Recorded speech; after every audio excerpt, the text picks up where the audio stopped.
see this table here? I tipped this whole table over full of food before. You don't need this, kid. You can still win the national championship. And I told the AD that, yeah, you're right, but this kid needs wrestling for his life. There was a note on my locker that said, Coach, I'm not going to wrestle in the Big Tens. Don't look for me. You won't find me. And I used Sherlock Holmes' theory. Do you think he was going to say no to me? Did you make Brad Smith run 10 miles every week during 15. his... No, stop. I would only tell the 10. And it was after practice, though. That's more than a half marathon, and it's winter in Iowa. Hey, you get to a point where you can just go. Dan Gable, thank you so much for letting me into your beautiful home here in Iowa City, and thank you so much for coming on to the Paul Garcia Show. It is truly an honor to have you, and I really mean that, so thank you for your time. Well, we're just starting, so hopefully we'll make really good use of this time and make a really good show. Heck yeah, man, and I'll be honest with you, I'm pretty darn excited about this, more excited than... perhaps any other interview I've done, and that's no offense to the remarkable people I've talked to, but since day one of this podcast, believe it or not, and I haven't told you this yet, but I have said that one day, by episode 100, I will have Dan Gable on this show. Now, I didn't think that I'd be in your house filming it just like we're doing right now, but so it's a little surreal to be talking to you, and to go a little further, and I didn't know if I was going to say this, but you have served an incredibly important role in my life. When I was coming of age, 11, 12, 13, parents just split up, and I was really on my own a little bit. And I am just so blessed that instead of turning to drugs or turning into the wrong crowd, I spent my time on YouTube listening to you, watching these Iowa practices, and the thing that I thought was cool at this pivotal time in my life was Dan Gable, was Iowa wrestling, was that mentality. And doggone it, you could almost say that saved me. You've probably had the biggest impact on my life in my younger years, outside of my father, my great father, and my great brothers. It was you, and I never even met you. So from the bottom of my heart, man, thanks. Wow, that's a good start right there. You're winning me over, but more than that, it's impressive what you just said, and that's why I keep talking. That's why I keep busy. That's why I fly to someplace shortly away to give some more speeches.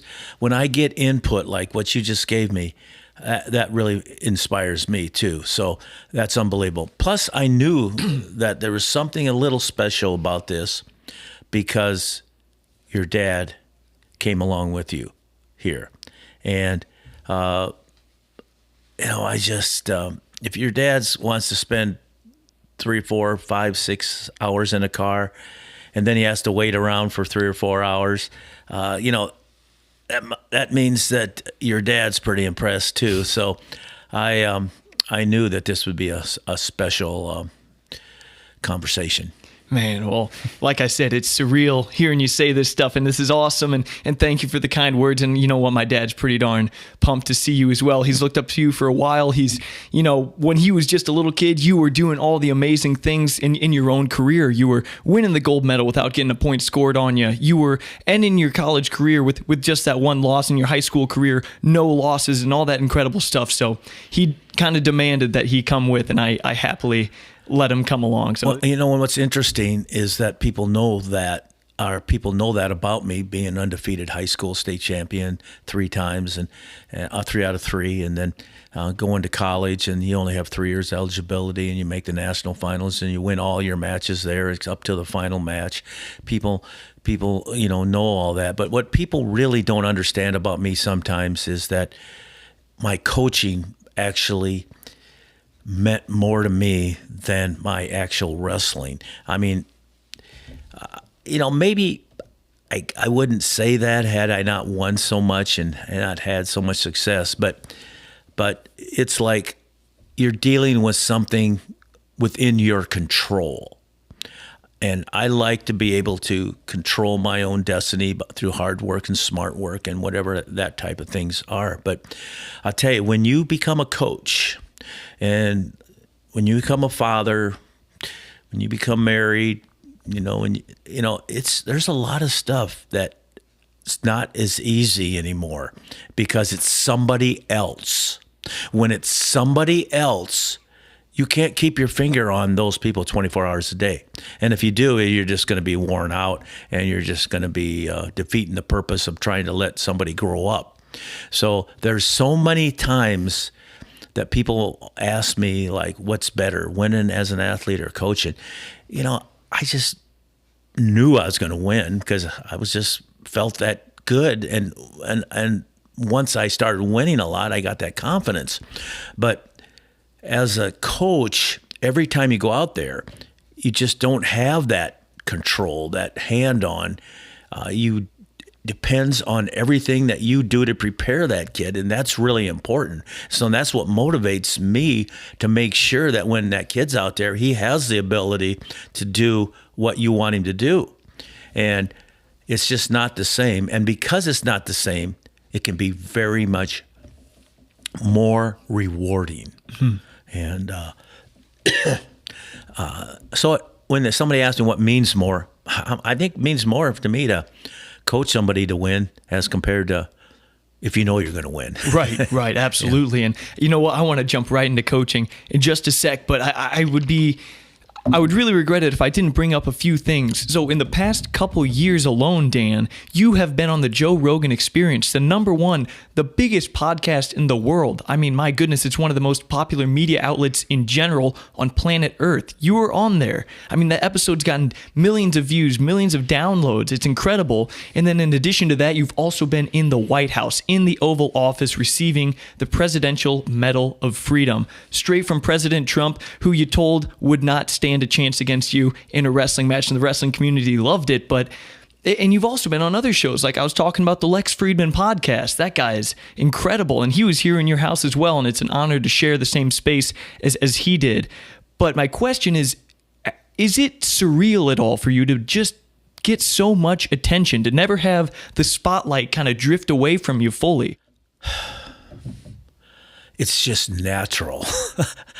I feel like that there's more things that's out there, and if I don't explore or even go beyond, and if I don't take that on and want to make that accomplishment, then I'm kind of a fool, because I think there's so much good effect that you are having because of all the feedback. You got the W's. You don't want the L's. You want the wins. You don't want the losses. But there's going to be some there. But more than that, when you affect people, and like you said, that these people that I'm associated with, people are following them, and they're going to affect them in a way. And if you affect them in a positive way, that is so important. I just don't know, if there's people out there, as many as there should be, that are affecting people in positive ways, because we're such we're just kind of like a country that's lacking discipline, and it's like a family that's broken in two, and it's hard to figure out how it's going to get back. So the more times that you can affect people positively, that they can do good things, that they can actually get these crazy things out of them that they think is good, if they're crazy, the best. It's more work that doesn't really have to be accomplished.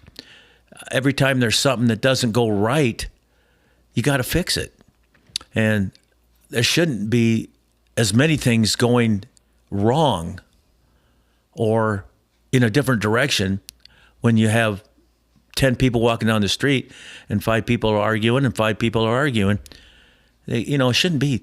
It should be 9-1, 8-2. I mean, it's 10-0 if it's right. I don't really understand why it's so hard to pick directions if they're good directions. And again, when you give me a positive feedback, that means a lot to me. Because if I don't get a positive feedback, then I start correcting that as good as I can. So when I had a loss after 181 matches to Larry Owings, that minute I got beat, things were starting to click, to turn around, to focus. I went about my own business, and it just kind of happened naturally because that's always the way I've been in my life. When you have a good focus on something, you're thinking about it a lot. Even though I had a lot of wins, I was still thinking about it. And, how to get better, how to make sure if I beat this kid by a certain amount, how can I not, win by more? That instead of just relying on the same old tactics. And so, so you're always getting better. But sometimes you fall into a little like, okay, I'm doing okay, or I'm just going about it the same way. You got to come up with some new things. So sometimes you got to get hit really hard to really make a move. And so, when I got hit in my last match in college in a loss, that hit me really hard. I don't think it hit as hard. It didn't hit me as hard as probably 7 years earlier when I had a sister get murdered.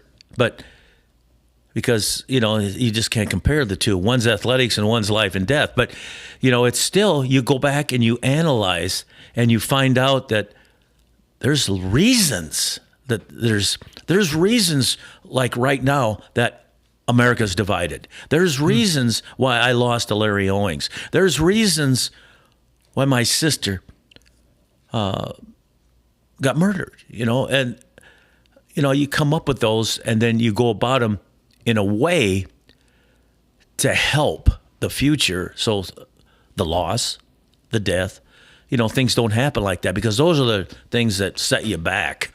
But you can't just let them set you back and never come back. You got to have a comeback every time. Right. Well, I did my research on you. Bob Richards was a pole vaulter from Champaign, Illinois, which is very near to where I am, right? In Normal, Illinois. Olympic gold medalist, 2-time gold medalist. He spoke at your high school when you were a sophomore, I believe. And he's a minister also, but he said some really profound things. And from what I understand, he had a pretty profound impact on you. And one of the things he says is, if I can remember it right, to become a champion, basically you need to get hurt. Behind every champion is at some point that champion got hurt. It's the hurt that makes the champion. Do you think that's true for you? And do you think that's true for most people, would you say? Well, it's exactly true for me because I didn't realize Bob Richards was where he was from. Oh, yeah, right next door to Normal, Illinois. Yeah, see, I didn't know that. I probably knew it back in the day, but, that's 1964 when I bought his book, The Heart of a Champion, at an assembly at West Waterloo High School. And when I bought that book, it was spring of 64, or, it could have been sometime in that time period. Yeah, minor details. But I bought that book from him. When he spoke, I really liked what he said. And, it relates to performance in athletics, but it also relates to him being a minister and a way of life. And that way of life is a good way of life. Mm-hmm. And it was something that when I bought, I didn't know I was buying it that would help save me a little bit and help keep me on the right path and help lead me. But yet I realized after, many, many years when the book pages fell apart, that I was studying the book and I was reading the book and it was all underlined and emphasized, and it couldn't have came at a more proper time because I had a sister that was murdered, and this book was the answer for me. It was the answer for me to move forward, especially with a family that was devastated, a mom and a dad, and had 2 kids. Diane was her name, and she was 4 years older than me. But, she actually had moved back home, and because she went to college, and it was flight school, I believe, and not flight school, but stewardess school, and it was up in Minneapolis area. And so she had come back home, and my dad had hired her to now, because she didn't really like what she was doing there out in Minneapolis. And so she came back home, lived at home, and she was going to help run my dad's office. So real estate business, right? Real estate business, yeah. And so my mom kind of helped at home, and my sister helped at the office. And so she was 19 years old, but all of a sudden, the mom and dad we like to go up to Northeast Iowa, about 100-mile trip to go fishing. We'd rent this cabin, and so and they were pretty. They looked after myself and her pretty well, but she was 19, and so she had a boyfriend, and so when we went up to the cabin on a Friday night in the spring, in the end of May, she could drive herself up the next day because she wanted to stay to socialize with some friends that night. Mm-hmm. And so it was no big deal. I mean, it happened. It's just the big deal was that the house got broken in after she went to bed, and one of our neighbor boys was in there and came in, and he had already been there and he had left, but then when the house was locked down, he broke in the back door and went after my sister, and wow, she fought for her life. I think she probably could have saved her life. I think he was probably just after her, and he was quite a bit younger, and she'd already had a boyfriend, and she was pretty, been raised pretty good, so she didn't give in, and he killed her, and so, it was one of these things that, I'd already got this book, and I'd been reading it, and he's a minister. Bob Richards was a minister, so I was reading a lot about faith, even though that we had already been going to church for my whole life, not every weekend, but quite a bit, and we're believers, strong believers, but it was not like we had a lot of room to gain, a lot more, and so this book was just all about being a top-notch person in the Christian ways, mm-hmm. and all about performing in athletics at Olympic Games style, and so it was like, whoa, it really came in a good time because I needed that faith, that strong faith and belief, and to help my parents because, they from Waterloo's kind of a crazy town, wrath packing, John Deere, hard-working people, but, not probably a lot of hard workers that probably went right from work right to the bar, and drank some beer. And my dad's kind of that way every day. He would, as soon as it's 5 o'clock, he wanted to hit if he went to wrestling practice, if it was during wrestling season, he'd go there. Then he'd go to a bar, or he might go to a bar sometimes and come up. And I don't think he did that too much just because I would have noticed. But I think pretty soon he had a couple friends that went with him to practice, and then they went to the bar, and then they came home for the time I got home. He'd be home at the same time. He probably only stayed at the bar an hour or so, but it was one of these things. So that book, that Bob Richards things, and Bob Richards knows me. We've talked. In fact, he said that because of me that he's probably had to reproduce more books in his lifetime just because I used to talk about his... You did some promotional work for him, yeah. Yeah, just like right now you're doing promotional work for me. Happy to do it too. Yeah, and I appreciate that. So, it's one of these things, but it's a miracle. It's just what you do, what you believe, how you live your life, and there's certain things that shape it, and that book helped shape my life, especially at a time that was so needed. It's like, okay, I could get off track a little bit, and I go to that book, and I get right back on track. Mm-hmm. It's just one of these things, especially with a kid that's got wide eyes, and you've been wanting to be Mickey Mantle all your life. Traditional, modern, or rustic. Whatever your home interior vision may be, you can count on the professionals here at Gravel Lane Design Studio to make it a reality. From bathrooms and kitchens to laundry rooms and mudrooms, our talented team of designers specializes in custom designs, including Amish-made cabinetry, countertops, showers, closets, and shelving that embody your personal style, creating the space you desire with the function you require. Based out of Eureka, Illinois, Gravel Lane is a locally owned business that takes pride in providing you with a delightful family-like experience. Give us a call and we'll pair you with one of our expert designers that will meet with you to discuss your vision. Together, we will view your space and take measurements, explore materials and samples, and look over personalized digital renderings so you can see it for yourself. And only once you see a design that you truly love will we begin building your dream room. Turn your home's interior from ordinary to extraordinary when you call Gravel Lane Design at 309-383-0090 or send us a message through our website at gravellanedesign.com. Gravel Lane Design Studio. Quality craftsmanship. In fact, a lot of people helped me. I mean, you can't believe the town of Waterloo, Iowa. You were talking about the guy who owned a car shop when we were downstairs, you, me, and my dad, looking around your place, looking in that wrestling room, the 12x12. You told us about the that guy that owned the car dealership, and when you came back in town, maybe from college, he pulled out some cars and put a wrestling mat right down in the middle of his store, and people were coming in looking at cars, and you were there wrestling, who knows, a football team or something. Man, what kind of town must you have lived in that they supported you that much?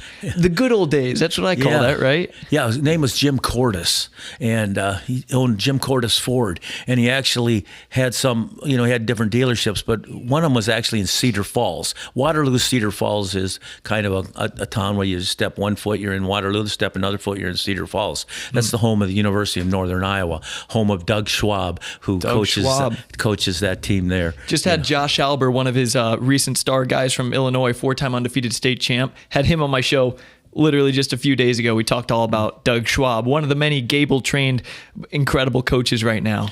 Yeah, that's pretty cool. But yeah, those days, I could go in my basement in my own home in Waterloo, Iowa, on 2241 easily, right where my sister was murdered, because we stayed there. And it took me to keep them to stay there. And I moved in my sister's room and took over that room because that wasn't going to work with the family. They were just arguing, fighting, and they just couldn't figure out why they kept staying there. But I just helped them take over by moving into there, and they made my bedroom an office. But my basement had a 12x12. It had some old weights. It had a bicycle, a stationary bicycle.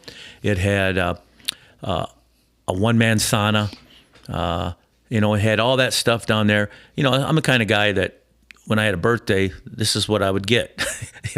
And not so always asked for it, but my mom and dad kind of liked me doing good, and they always, what was this kid need to be good at? If he's good at wrestling, which it looked like he could be, even though he was a swimmer at the beginning at the YMCA, and he was a football player, baseball player, ran a little track sometimes, but wrestling was always the sport that was the most natural. And it seemed like in a hometown with high school coaches of Bob Sidness, who was winning state championships. Your wrestling coach in high school, yeah. Yeah, and then a Dave Natvig at East Waterloo, who were winning championships. And then you had Keith Young at Cedar Falls, and he was a UNI national champion, SCI high, or not high, but college back in the day. And they actually won the United States NCAA championship one year. We had all this wrestling in our area. And my dad was a wrestler, but he wasn't a great wrestler, but his friends were. And so his friends, one of them, at least Don Buzzard, and he had 2 sons that helped me learn how to wrestle when I was a kid. And so that made a big difference. It was just around me. So I had the 12x12. My dad actually bought that 12x12 from Mr. Buzzard, and it was for $200 at that time. It probably costs a lot more than that right now. But I got that wrestling mat. I think it's rolled up out in my shed out there, that Rocky shed. But Where you just broke your heavy bag from beating the crap out of it a little too much. Yeah, you punch something long enough, you're going to beat them up. But it took a while. It took a couple of years to knock that one down. But I need to string it back up as soon as the temperature gets a little warm. It's a little cold out there yet. I never really get away from what I love. Dan, I want to ask you, so you're talking about, your sister's death, and I've always thought it was really interesting how you, at such a young age, could bring your family together, and you were just the only child at that point. And you know what? I think you might find this interesting. I remember watching like a documentary on how steel was made, and I think it's just the perfect metaphor for life. It really spoke to me. You rip this crude iron, right? It's all cruddy mix of things. You pull it out of the ground, you throw it into a furnace, you beat the crap out of it, you raise the heat on it, you put it through serious adversity, and as long as it doesn't break and dissolve in the flames, it comes out the other end purified, stronger than ever steel that can be used for building buildings and amazing projects and everything, right? And I just think that is not only a great analogy for living life. If you can meet adversity, more heat, more getting the tar beat out of you, if you can make it through that and not break, the better. And hearing you say that this Bob Richards book really had an impact on you makes me think that, like I said, I've always been surprised how such a young kid could, I'm going to go into my sister's room, I'm going to sleep there, I'm going to bring you guys together. You were being the leader there. And I don't know if anyone knows, and correct me if I'm wrong, that I think your faith, and I think that God had a big role in that. Is that fair to say, your faith? Absolutely. But, maybe not as strong as what the Petersons did later for me, because they actually preach the gospel and they actually know the gospel.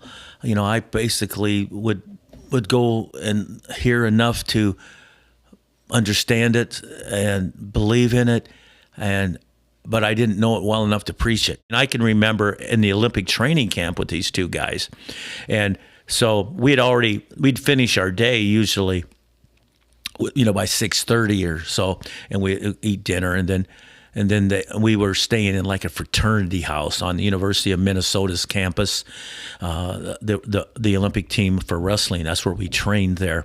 And so then all of a sudden I would recover. For some reason, I could recover real fast. So about within an hour and a half after the dinner, when everybody's done for the day, I might need another workout. It might, depending on how I felt, and if I felt good, I wanted one. So I might go out, and they look at me. You going out some more? I go, yeah. You want to go with me? Oh, I think that we might have had enough, right. Or if they're feeling good, they might have went out with me. I'm not saying they just went out religious with me, but they did sometimes need that recovery. And we do. But I was just able to recover a lot of times. And when I was recovered, I was ready to go, and I wanted to get a little better. Great influences, great friends, great men of faith. They did a lot for you, it seems, these two brothers. And it's great to have those guys around, And you guess what? They didn't win state or anything like that. They didn't have a ton of success in college, but they both went on to become Olympic champions. And my goodness, and they credit you a lot for that. And I want to, before we jump into coaching here, just for the sake of time, I got a lot of things I want to talk to you about. I want to jump back just really quick and talk about, you received what I said in the introduction, you received the Presidential Medal of Freedom from President Donald Trump, and you're also on the Joe Rogan Experience. I just want to ask quickly, where does that Presidential Medal of Freedom rank among your many, many awards that I see just all throughout your house here? Where does that rank? Well, that's a tough question. Yeah, no right or wrong answers. No. It's not really a tough question. It's just that I got to think before you answer. I usually, when you wrestle, you don't want to think, because then you're going to get taken down. Right now, you get a chance to think. I would say that Presidential Medal of Freedom, it's called something. It's called the highest honor that a civilian can get. Mm-hmm. Whoa. Where'd that come from? What if I'm up for that and I got it? It should mean something. If it's the highest honor, and that's what it says, and it doesn't just say it like with no meaning. That's the meaning of it.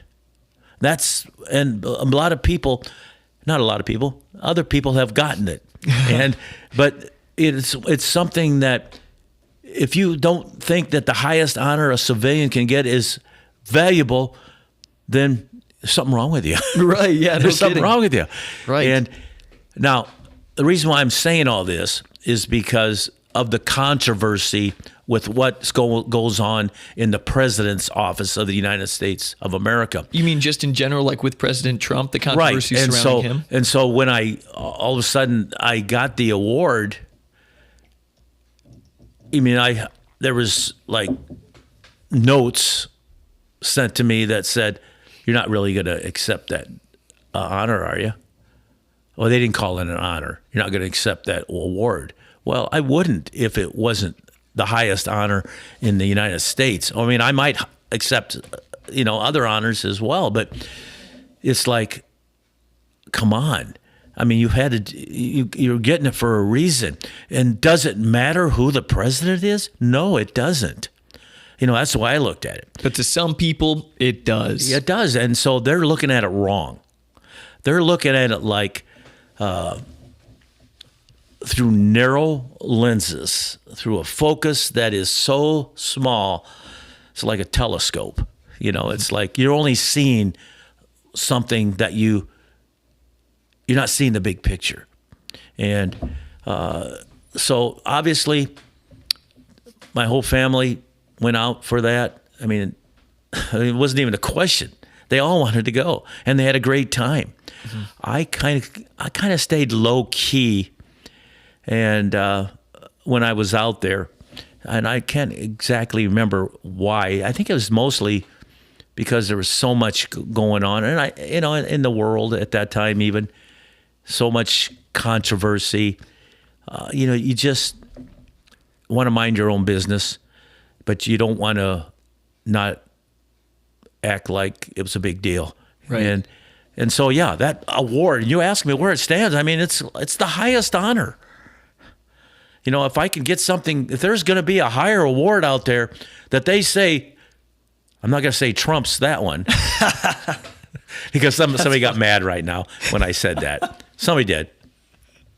For sure. But you know what? That's the word, though. Right, yeah. That really is the word. Isn't that crazy what you just said? It's like, I don't want to say the word Trump because so many people get so irate about that. Yeah. Something's not right with that, man.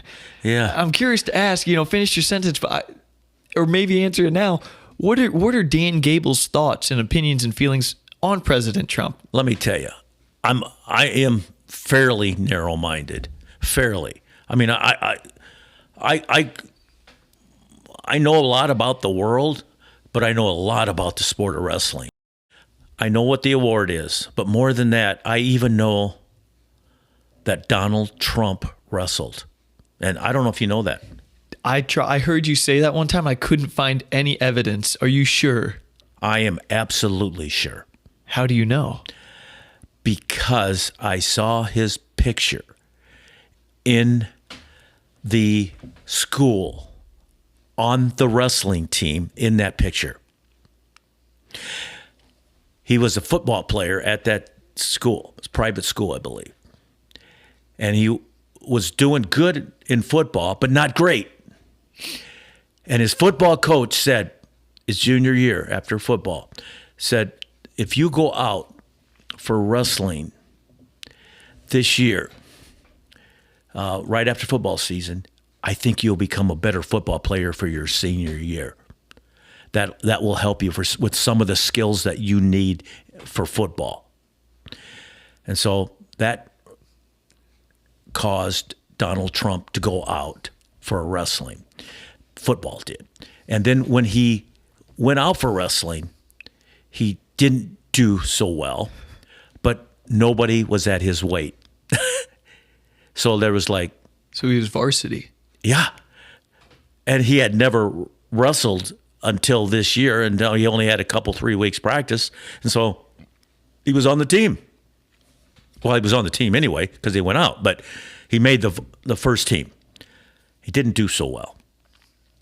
But he does give wrestling credit for helping what he's doing in his life, but the next football season as well, he was better. and he gave that a lot of credit. Even though he said, "Boy, it's a tough sport to go out for that late," because he counted a lot of light bulbs. He said. Counted? Oh, that's very funny. Yeah. It sounds like something he would say. He's a funny guy. Yeah, he said that, but he looked around and he said, "You don't need to tell anybody that." But that's the way wrestling is. If it helps you, which it helped him.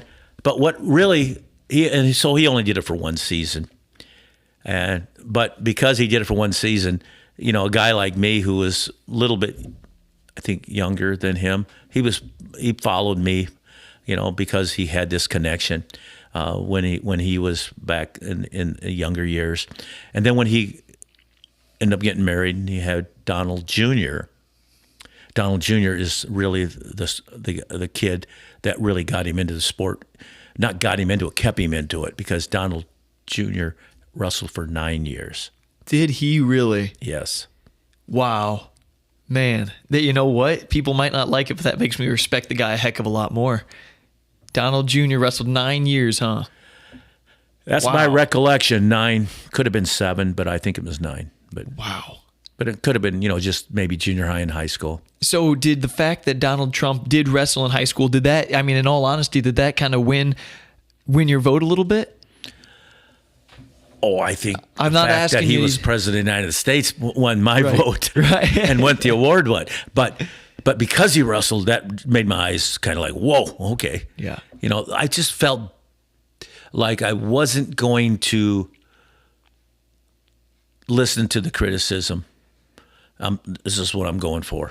It's something it's an honor. It seems like that type of guy it vibes with you a lot more than, other candidates would have. Someone who's blunt, someone who says tough things, someone who yanks people in with their handshake. He's definitely the tough guy when it comes to those candidates. So I'm not at all surprised that, you at least partially liked him. Surprisingly, I've been associated with quite a few of the presidents at one time or another. I was on a committee for another president, and I was, I met probably quite a few of them. Ford, Clinton. I've met a lot more. So it's one of these things that you have to respect them. And at that time when I knew them, I probably didn't know whether they were Democratic or Republican because I just didn't pay any attention. Mm-hmm. It didn't mean that much to me. It's just he's the president. He's not. I don't know, who he is. Well, it doesn't matter what he is on his party. So right. And also I touched on in the beginning of this Joe Rogan Experience, biggest podcast in the world. What was that experience like? What are your thoughts on Joe and his show? Well, people found out I was going to go on this show. And they were all trying to scare me or something because they were making a big deal, kind of like what you are making it right now. I apologize. No, you're good. I like it because that helps me. I don't get scared. I don't get oh my gosh. I don't know who would have to walk in here right now to make me go whoa. I can't believe you're here. I'm just happy my wife's going to walk in, and I'll be more impressed with her walking in than I would be with somebody that's got a stature, right now, if Putin walked in, I'd probably raise my eyebrows, but not totally, because even Putin has some connection with me just because of the fact of Russia and wrestling. Right. And I know he's not a wrestling guy, but he has wrestlers work for him at times. And, it's just hard to believe that a guy like him could let things go on like they're going on right now without saying this shouldn't go on like this. This shouldn't happen like this. This is not the way to live. There's got to be a better way. And especially with the guy that was in sport. He was in sport. Right. And he backed sport. So, it's just, I don't know where some people's brains are or thoughts are. I mean, But there's no elections there in Russia, so that probably contributes to it. The guy can stay in office as long as he wants, really. Yeah, but it's a big country. There's a lot of people, and they're unbelievable in wrestling, and they vowed to beat me, the whole country. That's right. They stood up, and they shouldn't have. Larry Owings did a sneak attack on me. He said the day before the NCAAs, I'm here to beat Dan Gable. The Russians, 5 to 6 months ahead of time, says we're going to find somebody to beat Dan Gable. Larry Owings was a lot smarter. He didn't give me a chance to react. In fact, he gave me just a chance to kind of get nervous or just like look around, and he distracted me. Mm-hmm. Whereas the Russians, when they vowed to beat me, it was like they put me on notice. And I'd already been through Owings, and so it wasn't like, I was going to let it distract me. It was going to actually help me, especially when I had a period of time to deal with it.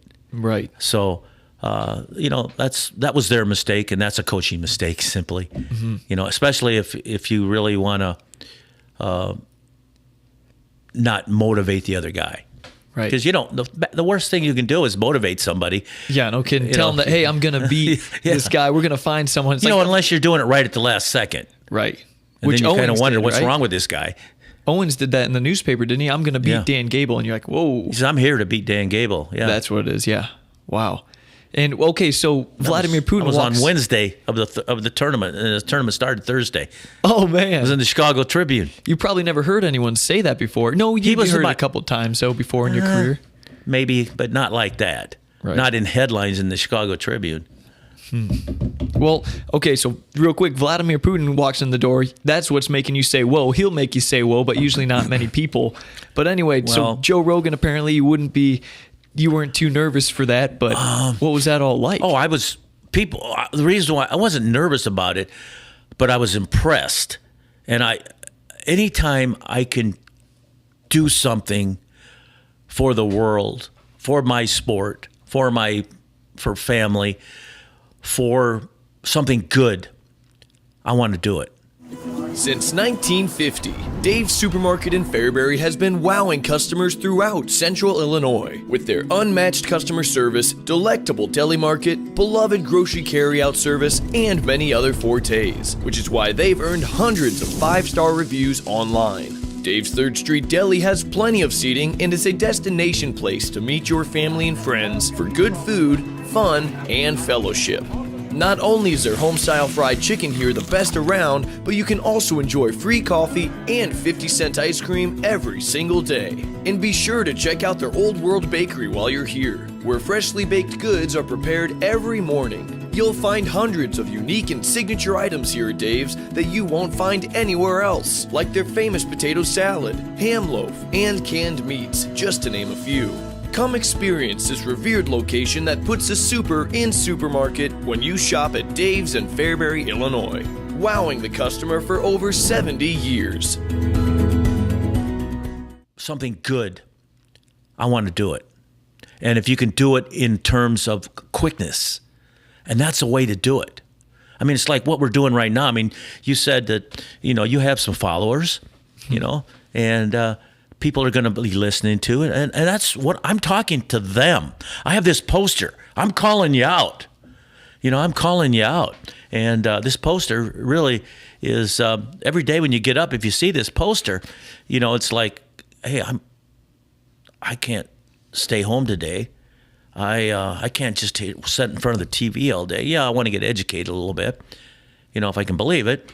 But but I really, what I want to do is I want to make a difference, and I want to get something accomplished, and I want to do well for me, my family, for the United States, for the world, and that's why that poster that I made up there, there's unbelievable amount of meaning But but to everybody that looks at that poster, that's me calling you out to get your butt going, to get some accomplishments. Oh, man. You know, I'm largely cut from the same cloth as you because you had such an impact on me when I was coming of age. So what you're saying right now, I'm having to fight back the fire that's bubbling up inside me right now. And you're absolutely right. Like, hey, get your butt moving. It's not a bad thing to work super hard these days. People are like, self-love, take a break, Quite the contrary. I believe a lot more people need to get kicked in the butt a little bit. And it seems like you believe that you have an obligation to utilize your skills and the legacy that you have for good. It seems like you just want to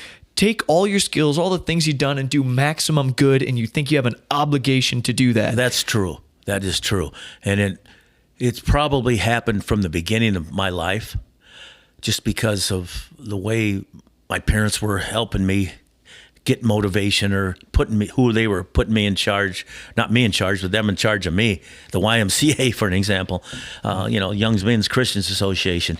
But, it's like more than that. It goes beyond that. When my sister got murdered, I got tipped off before, just a couple weeks before. I was walking to school with the kid, and he said some things that were not like, whoa, why are you saying that?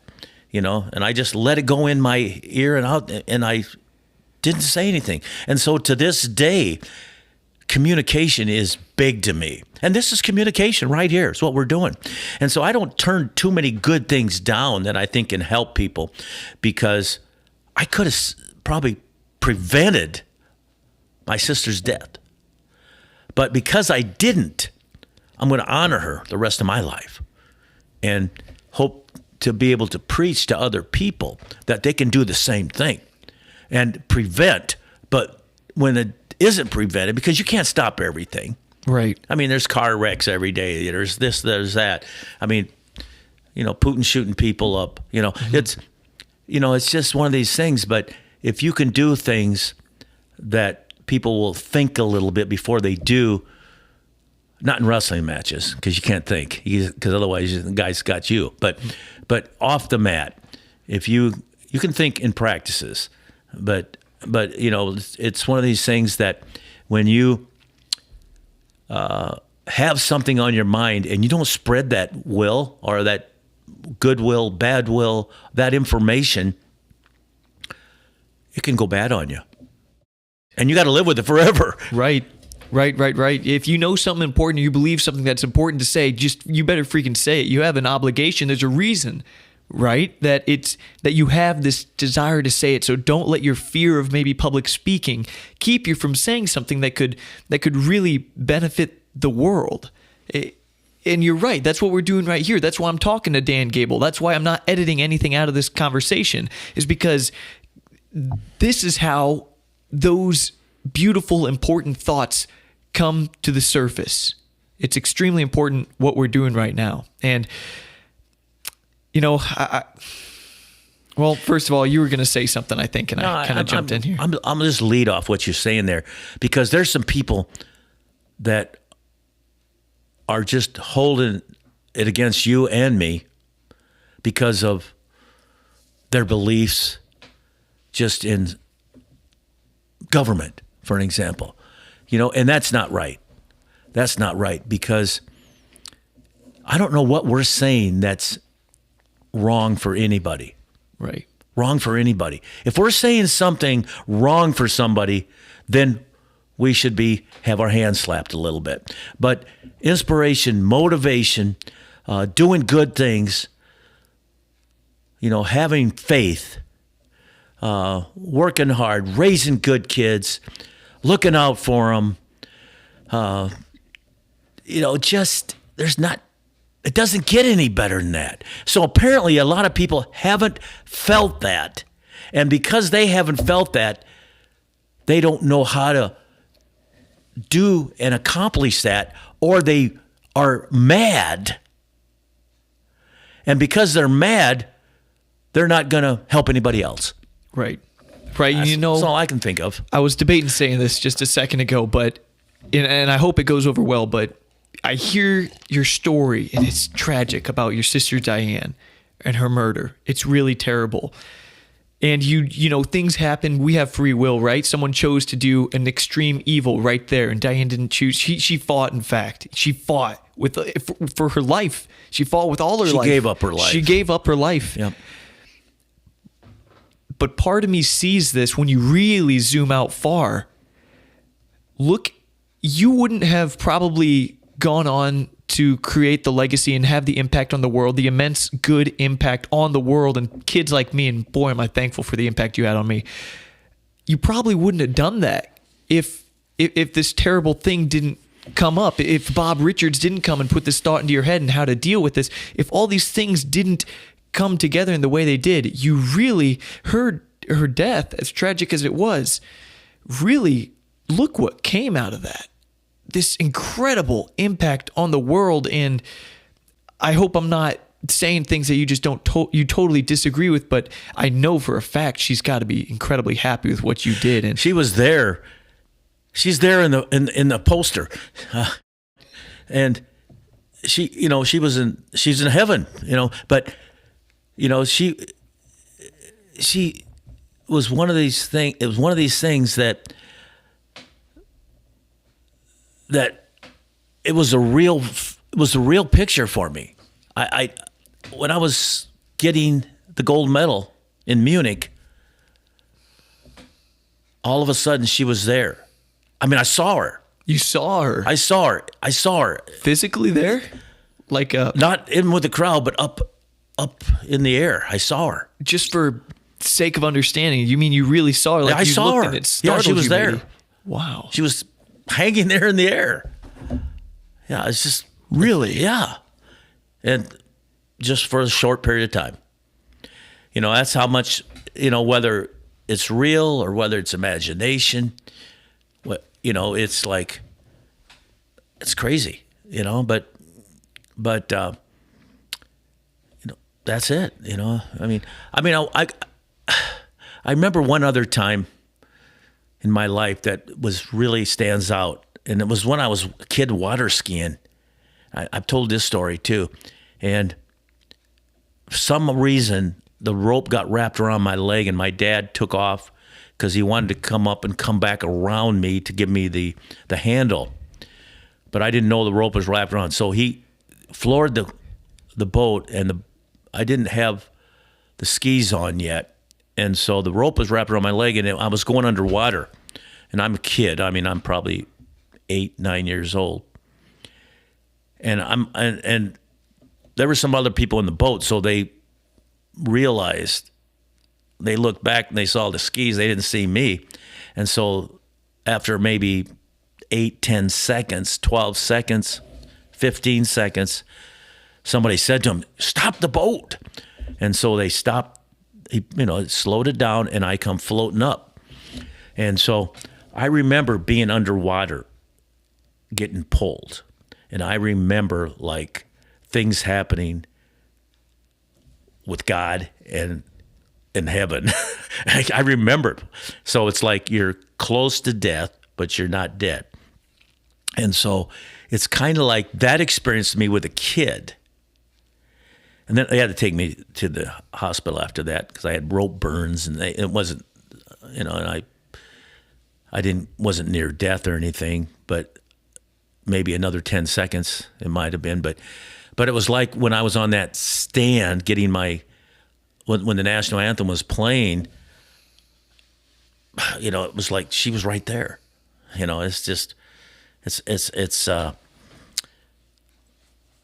amazing. I don't know. It is amazing. It's just things happen for a reason. You talk about the importance of having some positive feedback to let you know when you're doing the right thing. How's that for positive feedback? That had to just feel amazing. Yeah, so that's why I'm trying to say, when things don't go right, there's ways to help make them better.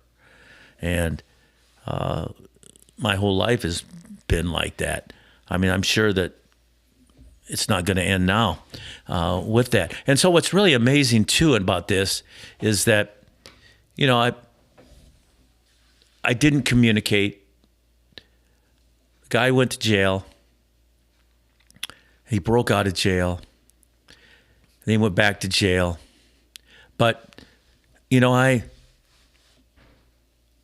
when he walked out of the courtroom, when I was a high school that summer, because I went to court, he pointed his finger at the Gable family and said, I'm going to kill y'all.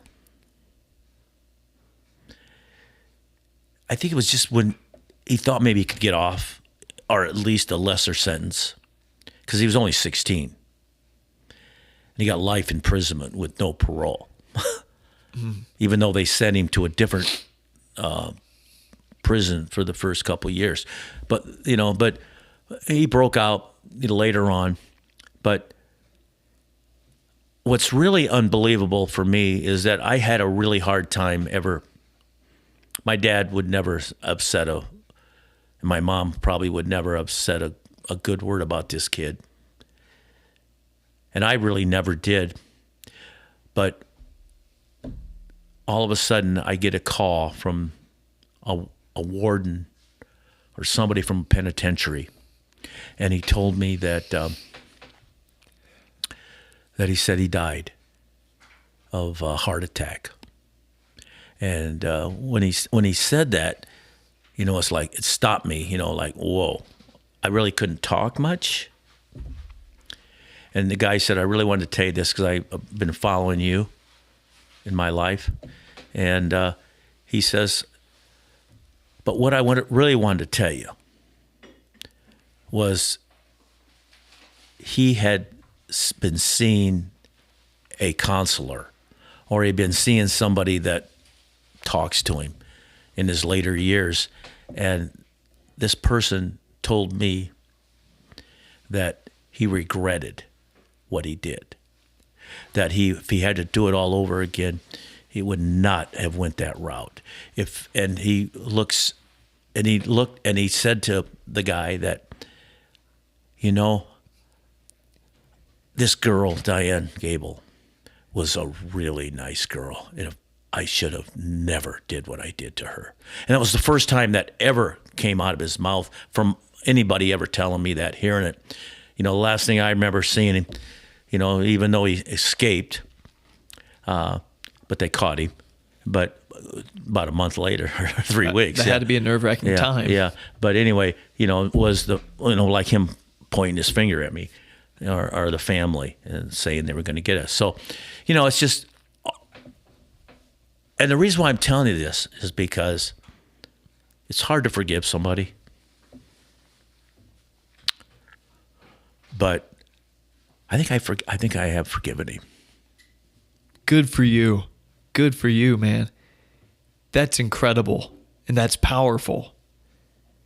To forgive someone who did that to you is, I mean, oh, for one, why hold on to it though? You know, it's just weighing you down, and that's incredible, man. How's that feel? Well, I just wish my mom and dad were alive, you know, to have that feeling. And you know what? They know Sue, but they just not in this flesh, you know. Right. So, and I think I don't know, you know, I know my mom and dad are pretty tough, but I have a feeling that they're a little bit like me too. So, you know, they probably felt better too. That's incredible. Wow, what a story. What great things can come from such terrible things in a way, you know? And you're never glad they happen by any means like that. Nothing like that. But it's just incredible. When you meet adversity with grace, holy smokes, look out. You can do some world changing. And that's exactly what you've done. Well, it doesn't have to be to that in depth. You know, it's like Larry Owings. I mean, when he beat me, it was like I can figure out things and come back and be better prepared to not lose a match, especially if it's a match that you think you should have won, you know, and that type of stuff. So I feel like with that loss there too, I gained a lot of knowledge to be able to finish matches, to be able to change my stance, to be able to do things in my wrestling that made me a lot better wrestler after that. And so it wasn't going to be like a referee's call going to determine who wins the match I'm going to determine who wins the match.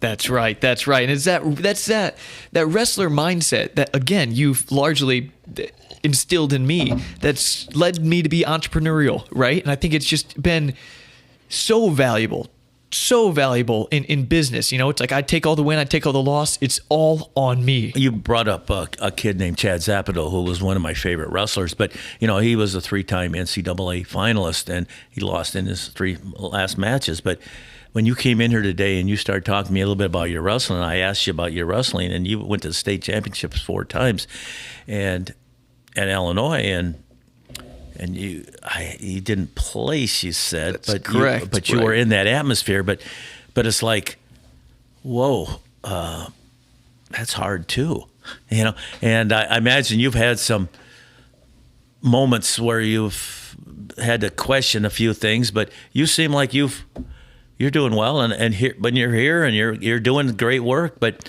I don't know where you want to take this, but I can imagine, not just this, but I mean your whole life. But it sounds like you worked through it too, and I like that. Hey, yeah. Because that's what a coach is all about, and that's what a dad's all about. That's what a mom's all about. It's like you got kids, you got teammates, you got people you got to look out for, and if the more you can actually get them on the right track, the more chances they're going to do better. And then how many people are they affected? I mean, right now, just this conversation with me and you can affect a lot of people. Oh, you betcha. I mean, we probably want billions, but that's just our mentality. Right. No, you're absolutely right. And not to go on a tangent here, but we're talking about, you talked about earlier, let's raise good kids. And marriage, marriage is work. And the thing that I value about wrestling is just the work ethic is unlike any other sport. And sure, I'm biased, but I'm also telling the truth. Doing what you don't want to do is so much more common in wrestling than any other sport. The training, the weight cutting, the battling. And I think if you approach other aspects of your life, marriage is a big one. That's a wrestling match more than it is a dance, I think. Yeah, but you said one thing that I'm gonna say something different. You said to me, because you said it and you've had to do it, doing things you didn't want to do. I'm going to tell you, in wrestling, there's not one thing in wrestling that I ever said never, I don't want to do this. I loved every part of it. I loved the weight loss. I loved the weight cutting. Even if I had to starve a little bit, I loved it. I loved the wrestling practice. Even if the guy was beating the hell out of me, I loved it but I was fighting back. I wasn't giving in, and I wasn't going to give in and go eat and not make weight. I wasn't going to give in and not let this guy beat me. I'm still fighting back, even though the guy beat the hell out of me.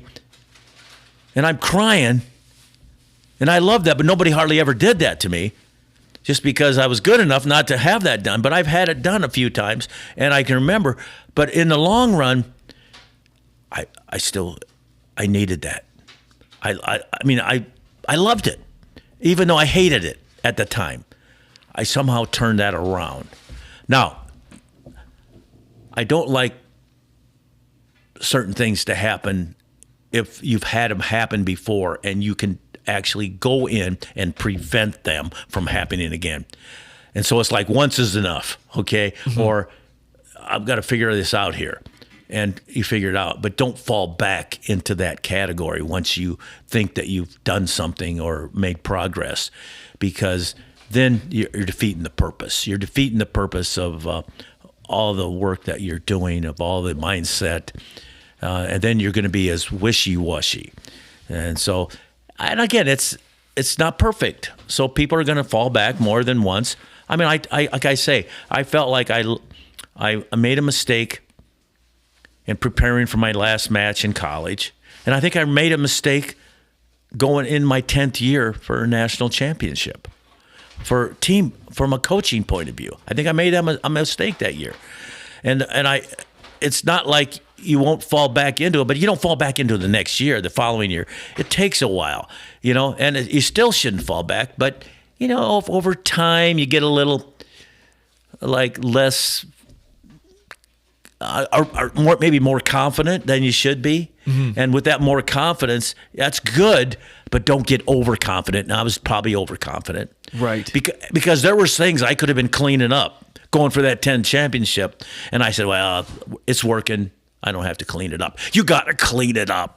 Fairbury Furniture is Central Illinois' premier furniture store. This family-owned business offers a vast selection of premium furniture items from all of your favorite brands, including Sealy, Best Home Furnishings, Leather Italia, Tempur-Pedic, and Ashley, just to name a few. And right next door to their gorgeous 7,000 square foot furniture showroom, you will find the Fairbury Furniture Mattress Store, home to all of the latest and greatest mattresses in any and all sizes. Also inside Fairbury Furniture is the popular WC Market, a beloved shop that offers an ever-changing selection of unique gifts and fashionable home decor. So make your home interior beautiful, comfortable, stylish, and delightful when you shop at Fairbury's own Fairbury Furniture.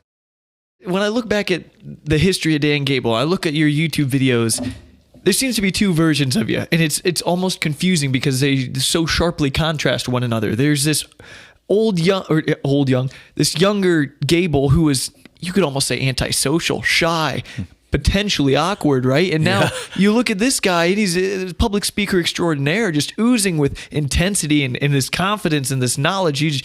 You can speak with the best of them. When did that change happen, and how did it happen? Why? Who contributed? Where's this transition? It started right from the beginning. The day I came out of the womb. I tell this story, but it's not totally true, but it reflects truthness.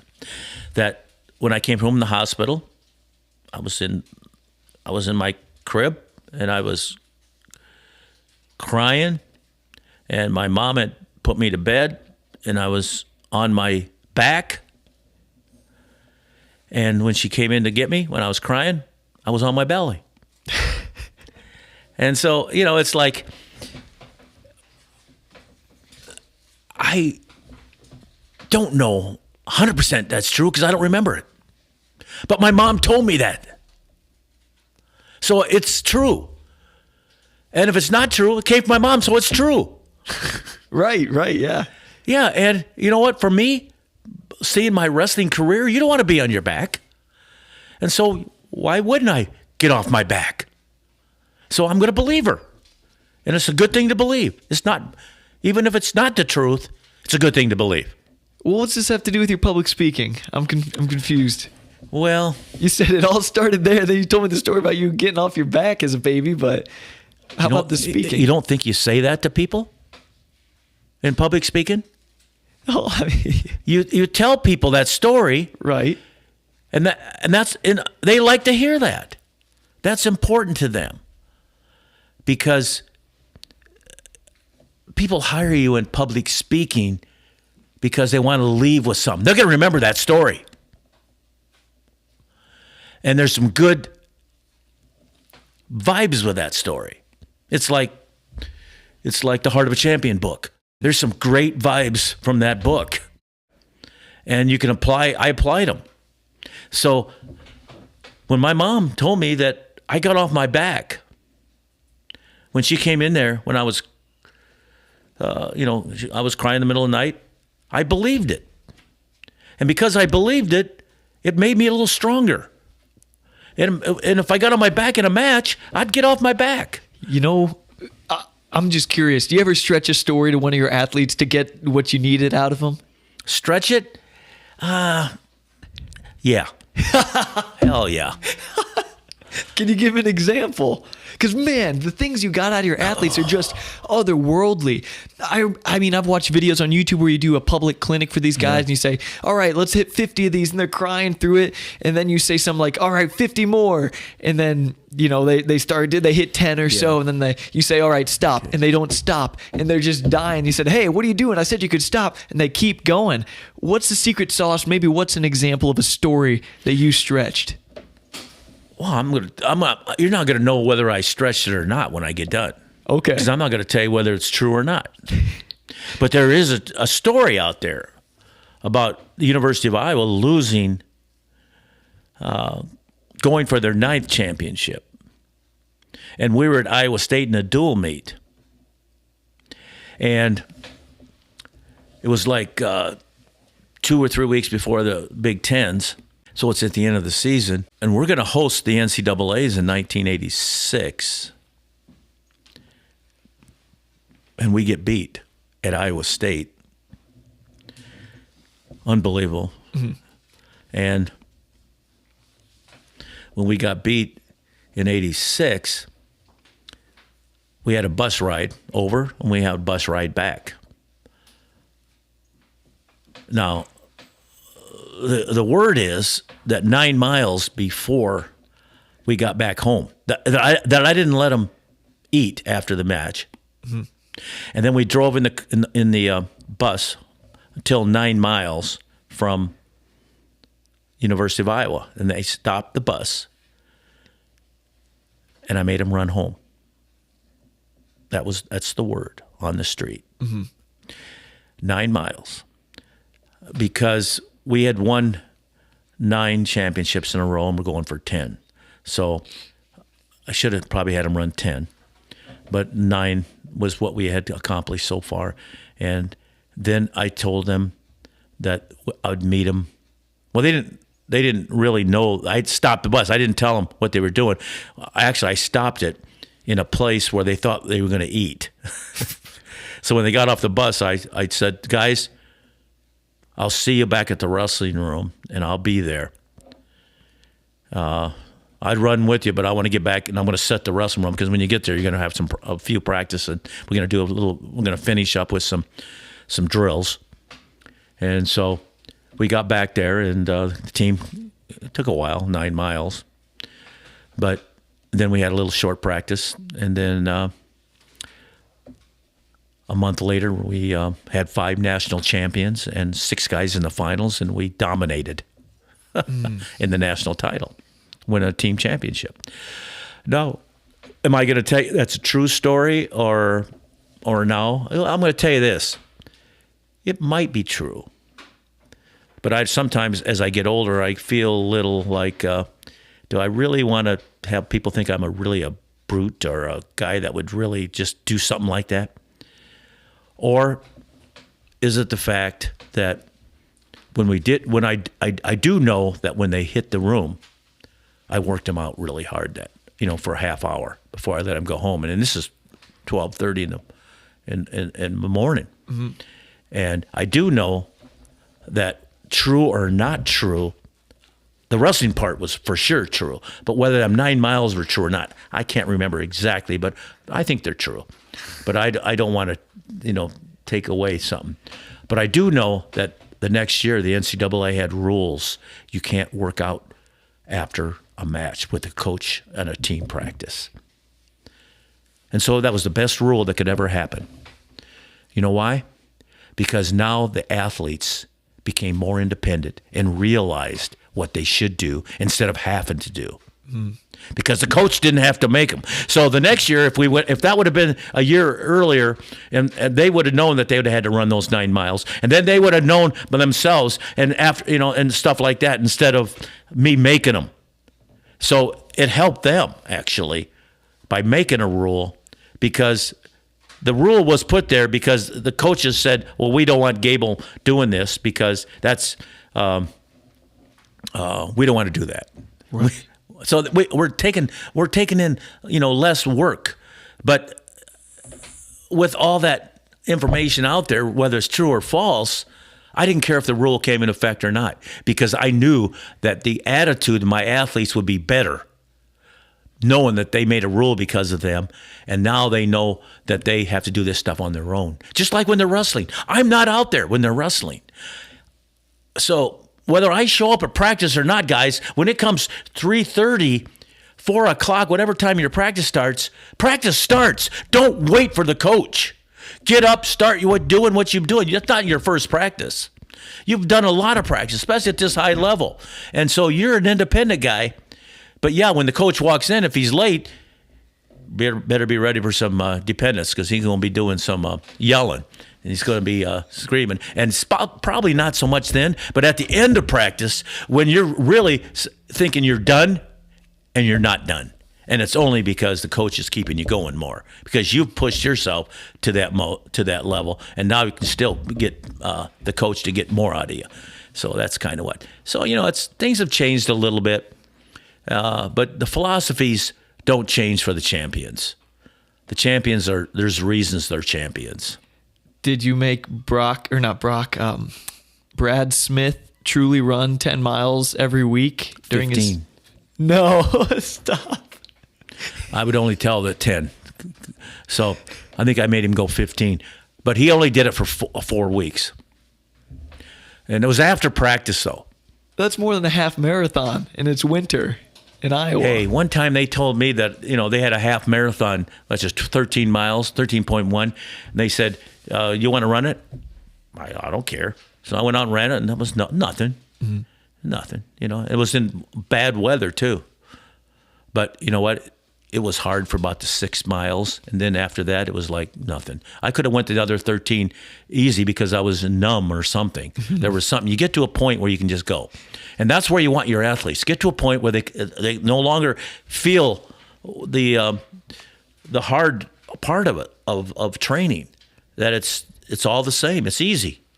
The amazing part of your book, A Wrestling Life, maybe part 2, A Wrestling Life 2, is the stories like Brad Smith's. You look at those stories, and there's so many stories like that in these books, and just that you hear on the internet, and then they always just about end the same. And it must have worked, because he went on to be a national champion or 2-time national champion. Used to tell one-time national champ. Well, for Brad, yeah. But then there was something missing in his life, though. But it takes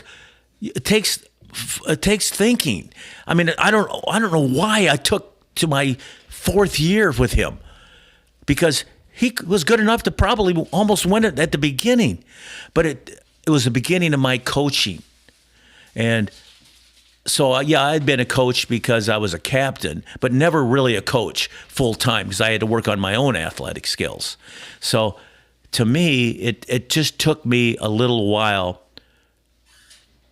to figure out what this guy needs. But once you got into coaching, you pretty much saw it and jumped on the chance quicker. Mm-hmm. But you did get a little lazy with doing that when you become real successful. Right. And that's why I've been kicked in the butt at a time when you thought you was going to break the all-time record. Win the 10th national title in a row. I mean, who would have thought, we weren't going to win? Well, Jim Gibbons thought, I'm going to beat Gable this year. And Larry Owings thought, I'm going to beat Gable this year. Well, Gable's got to be thinking about Larry Owings. There's somebody out there going to beat me. I got to be thinking about Jim Gibbons. There is a coach out there that actually will stand up and take the challenge, in fact, overdo the challenge and beat the Hawkeyes. So, you got to think that way. And that's why when the Russians gave me that notice, man, that helped. Right. Yeah, because they could have snuck up on me and it may have got to me mentally. That's the only way they're going to beat you, probably, mentally. Speaking of stretching the truth, are these stories true?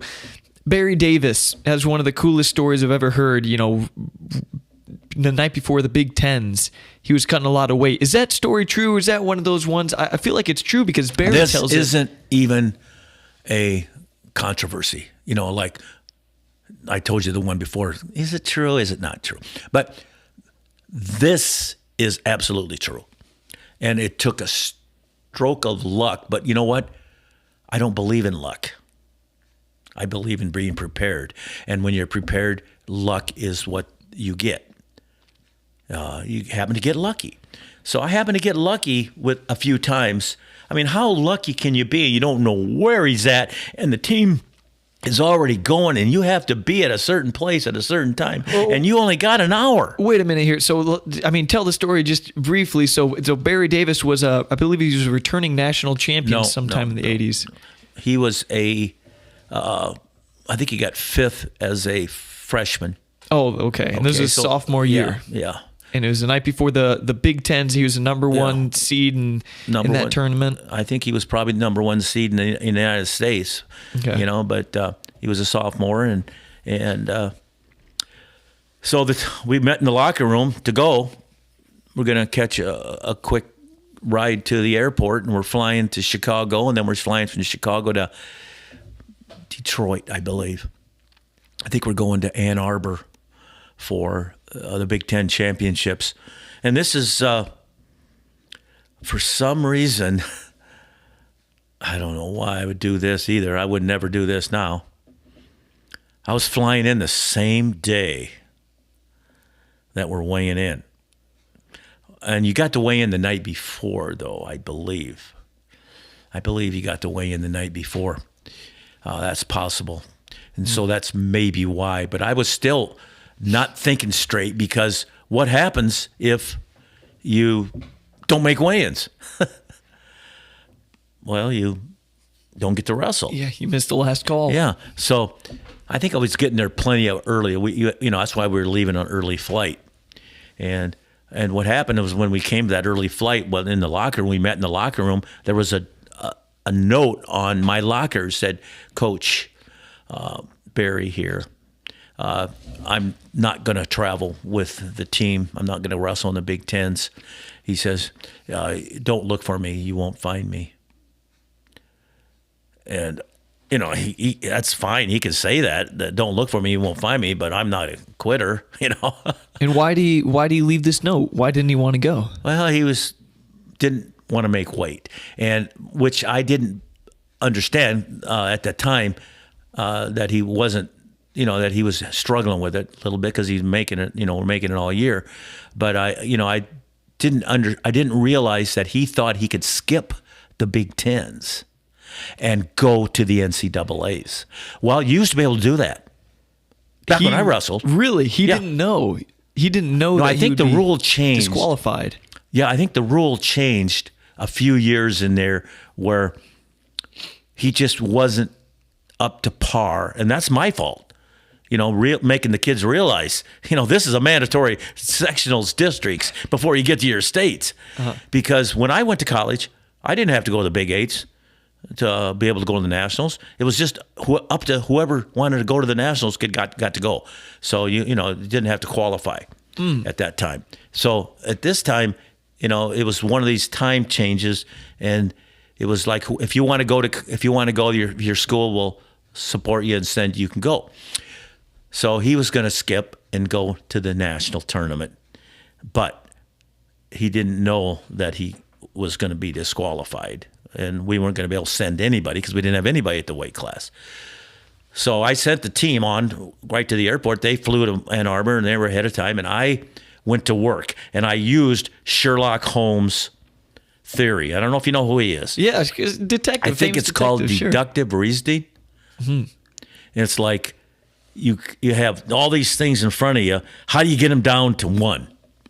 And then that's the guilty person, or that's the answer. And so the first thing I did was, I got lucky a little bit, because I went for the night janitor that was going to leave. He was there from like midnight till 10 o'clock or something like that.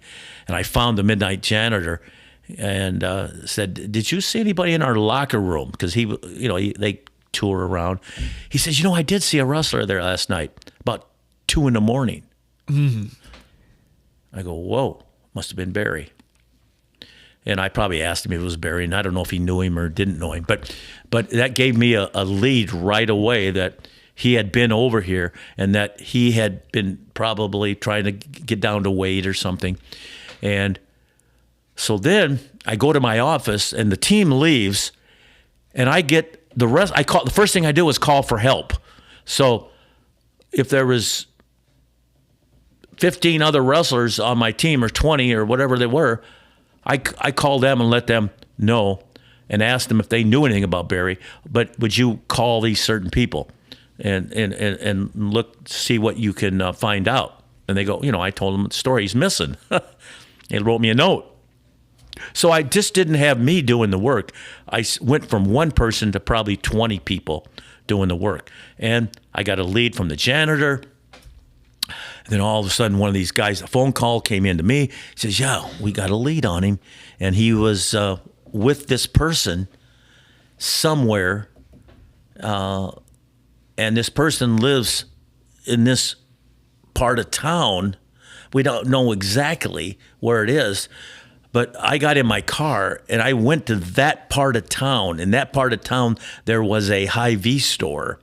And in a Hy-Vee store, why did I go in a Hy-Vee store? Because I needed a phone book to look up an address in that part of the town because I didn't know exactly where. So I could look up the person's name and address.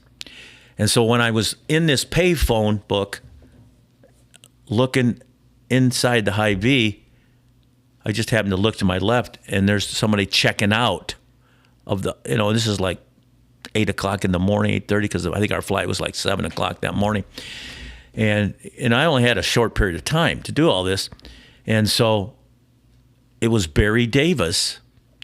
This is like 4 or 5 miles from campus, extreme end of we're on the east end of town, and he's in a Hy-Vee. And he has a sack of groceries. He doesn't live anywhere out there. But it was the lead that I got that he was with somebody the night before a little bit, and they lived in that area, but I didn't know exactly where. So I immediately walked up to him, and he turned, he saw me, he dropped that bag, and all these donuts rolled out on the floor. And he goes, "Coach, I haven't eaten anything yet." And he goes, "I can't believe you found me," And I says, "Well, don't underestimate me." But anyway, I says, "Well, I don't know what," I said, "Barry, do you want to wrestle?" Well, he ran away, and you found him miles from campus by some crazy chance. You knew he didn't want to wrestle, right? But no. Anyway. That was the question. Okay. Do you think he was going to say no? To me? I mean, I don't know. But if he would have said, "No, I don't want to wrestle," that would have been it. He goes, "Yes, I want to wrestle. I'm overweight. And I needed some support," he said last night. And I tried to do this by myself. And if I would have probably went with a teammate, I'd have been fine, but I didn't. And now that you're here right beside me, I want to wrestle. I says, "Well, how much are you overweight?" He says, "Oh, about 6 pounds." I says, "Whoa." 133 pounder? What was he? 118. 118. I think that was the weight, yeah. So he probably weighed 124. So I said, "Well, I know the flights. I've already got somebody got me the flights. We can get a flight to Ann Arbor. We can get there we can probably make, if everything's on time, and if we get there, if we can get we get a car and all that, and we have somebody pick us up and drive us. We had quite a little bit of a drive between, where we had to go to." I says, "We could maybe make it in time for weigh-ins." Yeah. Because I think you have probably a half hour. Maybe he even had an hour. Yeah, maybe 6 to 7 or something. So I said, he goes, but I got to lose weight. Listen, we got the flight. We got 2-hour layover in Chicago. There's a hotel in Chicago airport. And there's a health club in that hotel. We'll go work out. 2 hours, he can lose 6 pounds. Well, it didn't take 2 hours. So we went to happened to be on time. We got there. We went to this hotel. We went up there, and we checked into this workout facility. They had a sauna, but that wasn't going to do it. You can't lose 6 pounds in a sauna. And so I said, "Let's get your clothes on." And so we had the clothes. We had the gym bags each, probably put our clothes on, and he probably put a couple layers on. And it was a high-rise hotel. And so what I did was I made him go in front of me. We ran the stairs. He went it's probably 12 flights at least, maybe 15 even. And so I made him run, probably went 15 up. And I was behind him because I wasn't going to run ahead of him because... take off, right? Yeah. So I'm following him, and I'm staying with him. We go all the way up. By the time we go all the way up, he's sweating. That's 15 flights or so. So we walk down, and we get down, and we go one more time, 15 flights. And then we go down, and that was, we're on this time schedule here. And so we went back into that room, and I said, you want to get in the sauna for a little bit? I don't want to get in the sauna, he said. I said, get in the sauna. So he got in there, but he only lasted 1 minute in the sauna. So I did tell him, come on, let's go, get out, because I could tell he wasn't going to last. And it wasn't, you don't want to do something that's going to set him off. And I said, we got to go. So he took his sweats off. He had weighed himself. They had a scale there, and the scale said he was 6 over. And when he started, and we only went about 50 minutes. And he got on the scale. He was right. He was a quarter over. And I said, we're not going to weigh in yet for, we got an hour flight, and then we got to get there. We got about 3 hours yet. So, you'll drift this. So he didn't have anything. He stayed on the plane, and we drove him. We got there about 20 minutes to go before the ending time. Got on the scale, was about a half under. Wrestled in the Big Tens, won the Big Tens. 2 weeks later, we go to the national tournament, and I said, Barry, I got to keep an eye on you, a little bit. And he goes, yeah, I know, Coach. But he said, I'll be all right. I said, Barry, do you want to sleep in my room with me at the Nationals? And he says, no. And so me and my wife had a room, but we had a room with 2 double beds. So we're in bed that night, and there's a knock on the door.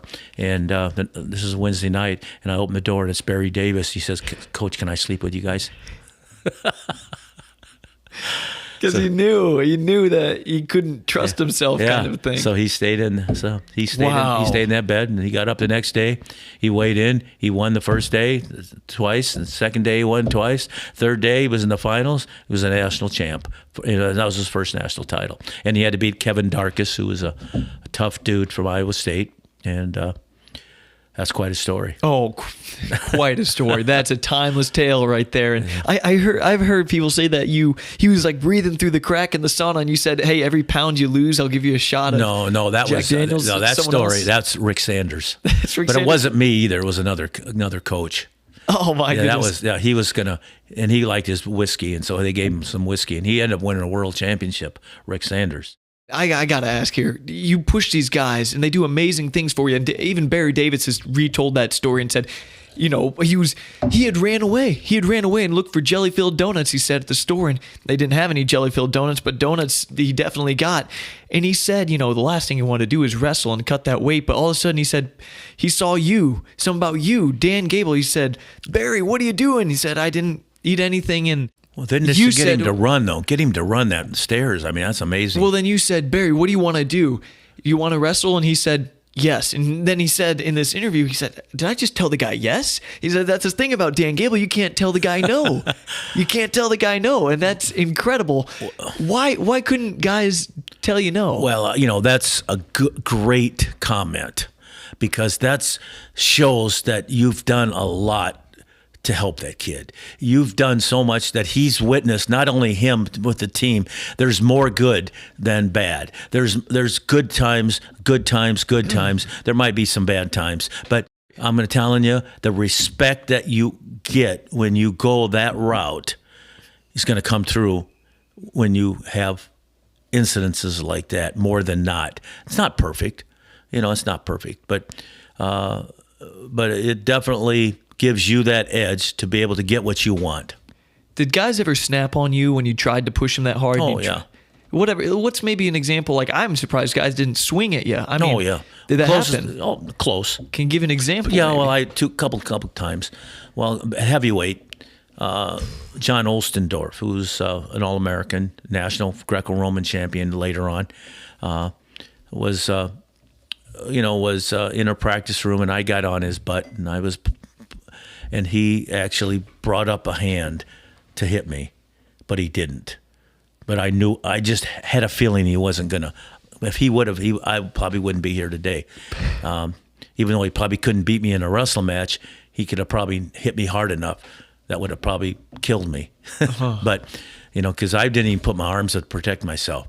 That's what I was just looking at him, and but he had this look that was dangerous. A step away from swinging at you. But he came through too, and it took a lot of stuff like that with him to come through.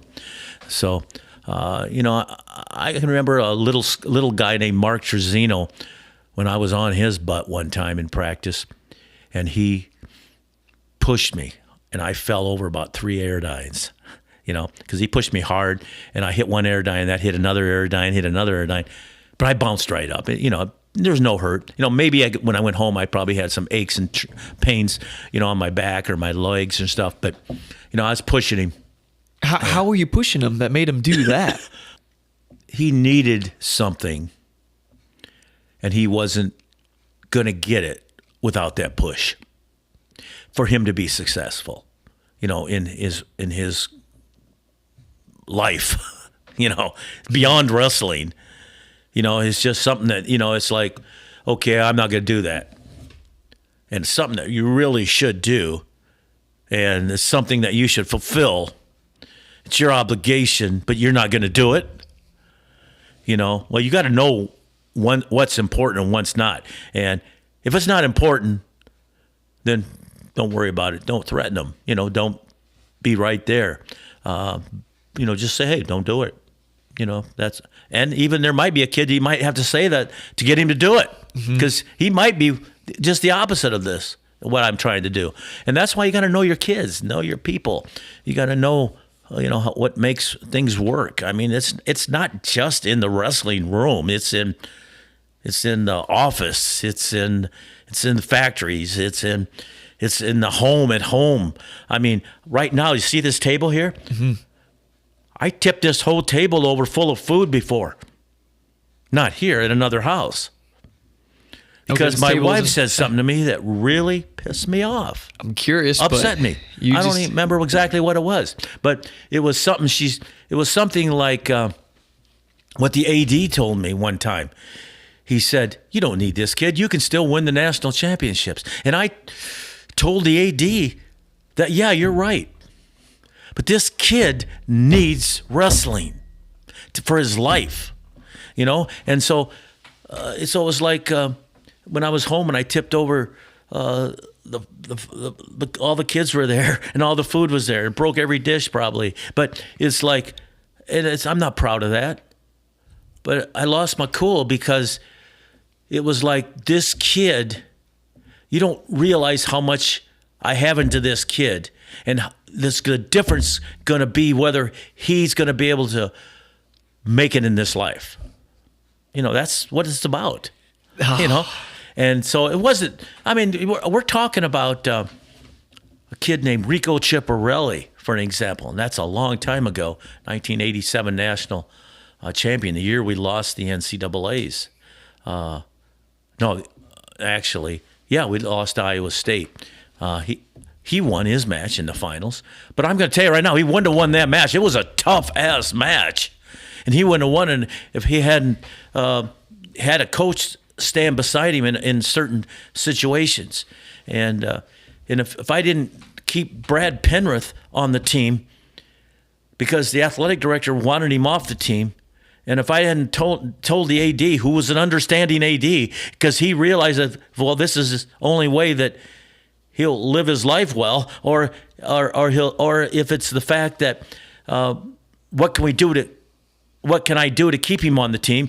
You tell me, and I'll see if I can get it done. And that's what he did. He told me he had to straighten his life out in this area, and we did. We straightened it out for him. We had to go for help, but we did. Mm-hmm. And it worked. But it's like, if you care for people, you could say, well, you just needed that no, I didn't. I could have won that year. We won. We ended up winning, by a long ways. I probably didn't know it at that time. And that's probably my, I'm looking out for a lot of different things. But when I look and see the difference it has made in people's lives, most of them have turned out, really good. And if that one moment that was a huge moment, you could point to that direction and say, that's what made this kid. He's going to do the same thing for other people. I mean, the guy's got a great wife, he's got great kids. I mean, I love it. I mean, a kid that you wouldn't think would have he'd have been divorced, married, all this kind of stuff. Wow. Wow. All because you cared about him as much as you did. Yeah, but it didn't start with me. It started with my mom and dad. It started with my coaches. It started with my teachers, and that's what this life's all about. I mean, when I went in the classroom, when I was in school, I didn't have all this controversy. In fact, there was rumors about things, and the teachers would call me in and say, there's this rumor about it. Is it true or not? I said, no, that's not true. And they believed me, which it wasn't. It wasn't true. But it's like my math teacher in 8th grade, set me on the right avenue for getting good grades. But, it was like he didn't try to influence me. He just tried to teach me good math. Mm-hmm. And guess what? Because I listened, I got good grade. And that good grade is what made the difference in me being a good student from then on. Because I didn't know grades meant anything. I had no idea that my arm being raised in a wrestling match was the same as getting an A on a test. I didn't know that because I never got an A on a test. My arm got raised a lot. But, it's just things in life that feel good that are good. Man, the value of, you said it yourself, and it got me fired up. I just had to laugh, like, wow, this is incredible what you're saying. You're saying it didn't start with you saving these. I mean, really, I'll say something. But so, first of all, you might have saved some kids' lives and you didn't even know it. You really might have saved some of the wrestlers' lives because that they were on the brink of just kind of losing it mentally. I know that 2 of them told me they were going to end their life. You're kidding me. Yeah, 2 of your athletes. 2 of my athletes had told me that. And they say that you kind of saved them. Yeah. How? Just showing that you cared, or what was it that you did? Well, yeah, obviously that's part of it, but how did I know about it? How did I know? That's communication. You go back to that communication. My wife thinks that I talk too much when it comes to me, and sometimes don't beat this thing. This is okay. But, and she's right at times, but that's the way we work. We communicate to each other. And when we all get done, she's looking at me. Yeah. When we all get done, it's like it's okay to talk. It's just like sometimes I beat a dead issue, And to me, there's a reason I'm doing this, because I needed to, mm-hmm. And I needed to do it to somebody, and she just so happens to be my teammate here, right? And that's who I talk to him. But because of her, going home to somebody, good things happen to people. And same way with like my life now. I mean, with 13 grandkids, I don't think I spend I spend some quality time with them. Like I told you, did I tell you I had a moment? Yes. Oh, yes. Yeah. When you were holding your daughter's Mac, my son, right? That was his name? Mac, yeah. I was a grandson. But, it's like she's had all these moments, Kathy, with these grandkids, way more than me. And she understands that. But it's not like I don't do a part. I have a very, very important part. And I maybe not have understood it at the beginning of my life. I mean, my marriage and stuff like that, as much as I could have, because I could have cut corners back then that wouldn't have made the difference with my athletes, but would have made a difference with my family a little bit. So, but you learn. And again, if you make that same mistake, then you're a fool. Unless that's what you want. But you will make a similar mistake over time, chances are. But because you've been there before, you'll catch it, and it won't go to the degree it went before. And so that's what the big deal is, and that's what longevity means. Right. And that's what life's all about, and that's why we in America should get along. And you talk about the value of communication. I stress it all the time. It's a vision I have for this show. If I really believe, in Congress, if we could have the Republicans and the Democrats sit down like you and I are and talk for 2 hours on a podcast and, just hash things out, the solution, the best possible solution that you could both agree on, it exists, right? It's there. And it takes you sorting out, having a battle of words and an exchange of ideas. You can find that thing that's going to lead the country to a much better place, but it takes communicating. You got to talk, man. Yeah, I think that both sides are maybe thinking closer than they think they're apart. They just don't understand it.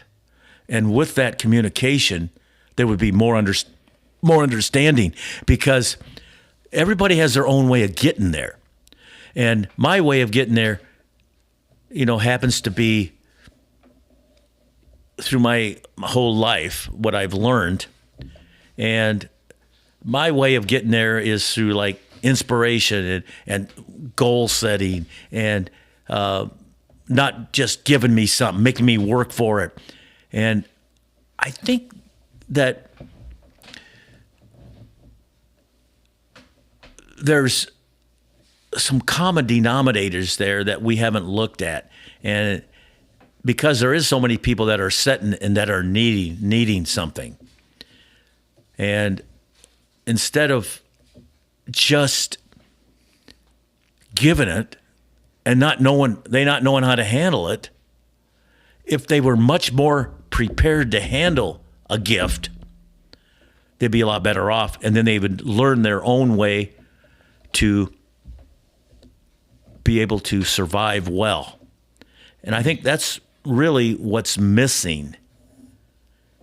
And I think it does take, but it doesn't take.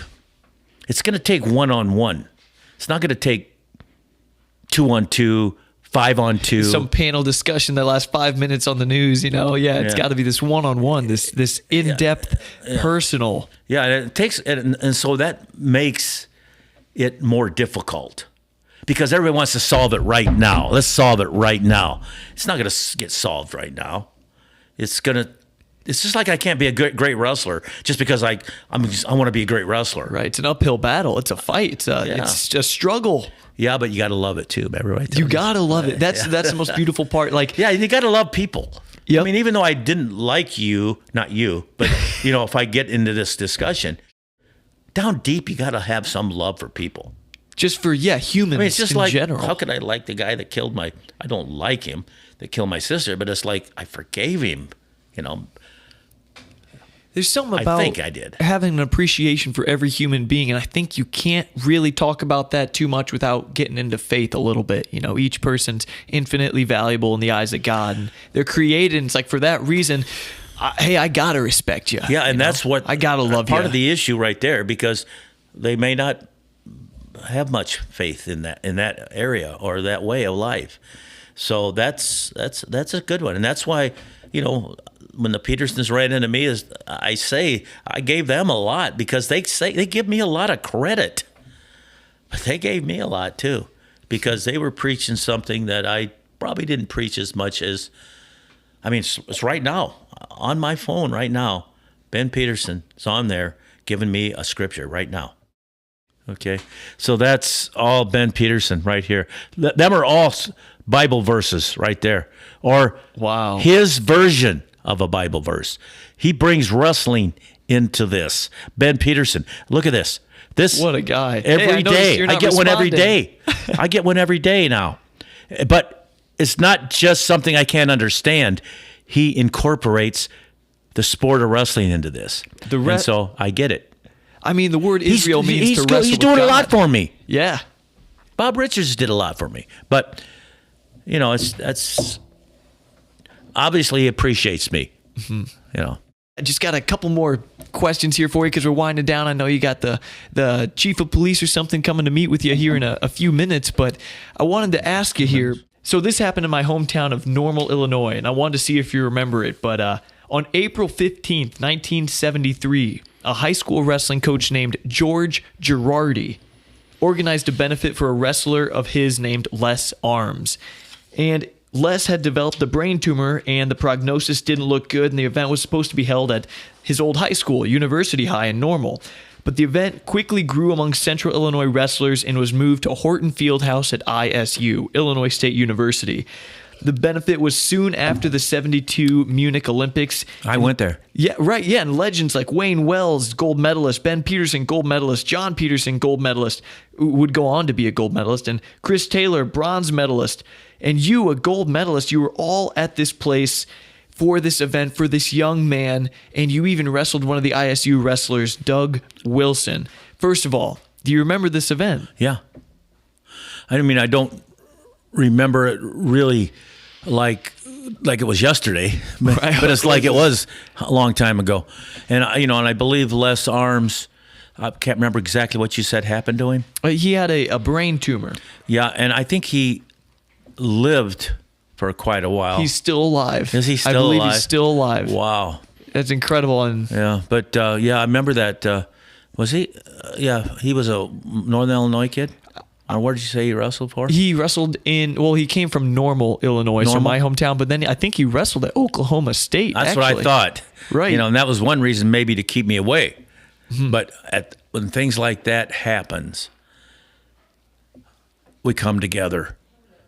The Smith family, John Smith, Leroy Smith, all the girls, the mom and dad, and even a lot of them are, the mom and dad are probably, their dad that passed not too long ago. We got into a big issue one time. It was when I was an Olympic coach, and there's a lot of hard feelings about some of the best wrestling people in the United States of America that became the best wrestling people in the world at the Olympic Games. And there was issues for quite a while. But we managed to get together and settle those issues. And because of that, it made for much more great improvement in our sport. When you had two of the greatest minds, Smith family, Gable family, working together a little bit. I work for Leroy Smith, right now with the museum. But, you look at things, and if they were bad, you can't keep those going bad, and you turn them around some way. And it took me and John Smith actually coaching together in the year 2000, I believe at the Australian Olympics. And we worked together for, 6-8 week period and became pretty good friends. At one time, we weren't pretty good friends. Right. And because we were able to work together and we found out that we were good people, it's helped the sport, and it's helped a lot of people. It's helped a lot of people not have to worry about the stress of somebody not liking you, just especially at that high level. And so the Smith family, the Gable family, hey, I think we're pretty good. We're pretty good. And I think that helps our sport of wrestling unbelievably. Oh, you betcha. You betcha. And Dan, again, for the sake of time, I could talk to you for hours. I would absolutely love it too. Well, but hey, last question here, and it's kind of a big one. We're both men of faith here, and at the end, when we hang up our shoes in the wrestling match that is life, and we get more than just our hand raised, I'm talking getting your soul raised. What do you want to be able to look back on your life and say that you did? If I had my way, which it's not going to happen easily, I'm going to be able to actually have something bigger than I've ever had in my life, to be able to make even that much more of a difference. I mean, you're here today because you looked up to me and you liked what took place in my life, but to even go beyond a wrestler, to be able to go in the household of almost every household of people across the world, if you have that chance, that would probably be what I would want. And it's great for the sport, but it's also for a way of life that is much better than there's ever been. I'm not saying it hasn't been okay, but there's always some disruption somewhere. I mean, right now it's like, whether it's again, you talked about faith, but it's like what people believe in. And that's some kind of hit heads, and that's strong. That's forever. So, it's like if you can get people to just work together a little bit more than they are, and have more feelings for others, and don't have this hatred. I mean, it's like right now, it's like if you look and see what Russia's going on, and if you see what, in Belarus, and if you look a lot of times with Iran, if you look with North Korea, look with China, I mean, that's a big hunk of countries. I mean, they're big. I mean, Russia's big. I probably never looked at Russia on the map until recently. If I'd have looked at them back when I was wrestling, I might have got scared. They're big. Yeah, they're big. They're big. So, if that part of the world and the rest of the world, those countries can somehow manage a better way than wanting to rule, I'd love to be hey, this guy led this revolution to do this. You'd like to contribute to that I'm vision. hoping that I already do a little bit, but a lot actually. But there's a lot more yet.